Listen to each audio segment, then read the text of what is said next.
Осы оқу жылында мектебімізде тағы бір жаңалық енгізілді. Бұл балалардың интеллект дамуына арналған интеллектум деп аталатын сабақ. Бұл сабақ қаншалықты ерекше екенін бірге тамашалап көрейік.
Осы интеллектум сабағы жайында не айта аласыз?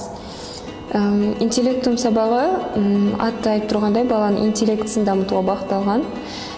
Тек көп адамдар ойлайтындар логика ғана емес, логика бір бағыты ғана болып табылады. Басты мақсаттары неде? Басты мақсаттарын біз бұл сабақтың төртке бөлдік. Біріншісі ойлау қабілеті, ол баланың ойлау қабілетін дамыту, екіншісі көрнекі ойлау, яғни зейінін, таным қабілеттерін жетілдіру, және үшіншісі баланы жаңаша ойлауға тарту, төртіншісі ол стратегиялық ойындар, яғни баланың миын әрқашанда ояу ұстауға және тез ойлауға үйрету. Басқа мектептерде осы сабақ өте ме? Қазақстанда бірінші рет болып саналады.